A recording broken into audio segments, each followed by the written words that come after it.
অজু ভঙ্গ না হলে এক অজুতে পরপর 2 ওয়াক্ত নামাজ পড়া উত্তম নাকি বারবার অজু করে নামাজ পড়া উত্তম?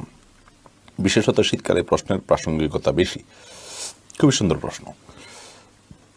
অজু প্রত্যেক ফরজ সালাতের জন্য আলাদা আলাদা করে করাটা অধিকতর উত্তম এবং সুন্নাহ। কারণ নবী করিম সাল্লাল্লাহু আলাইহি সাল্লাম সাধারণত প্রত্যেক ওয়াক্তের জন্য আলাদা আলাদা করে অজু করতেন এবং ওই ওয়াক্ত সালাতের জন্য আপনার আন্তরিকতা, আপনার বিশেষ মনোযোগ, আপনার বিশেষ প্রস্তুতি আছে, এই বিষয়টিকে প্রমাণ করবে আপনার পৃথকভাবে এর জন্য অজু করে প্রস্তুতি গ্রহণ করার মাধ্যমে। যার কারণে প্রত্যেক নামাজের জন্য আলাদা করে অজু করাটা উত্তম।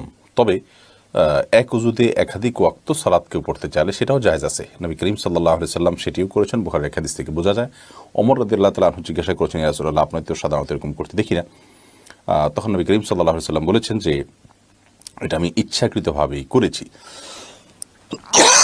তাহলে বোঝা গেল নবী করিম সাল্লাল্লাহু আলাইহি সাল্লামের সাধারণ আমল ছিল যে তিনি নিয়মিত প্রত্যেক ওয়াক্তের জন্য আলাদা অজু করতেন বেশিরভাগ ক্ষেত্রেই।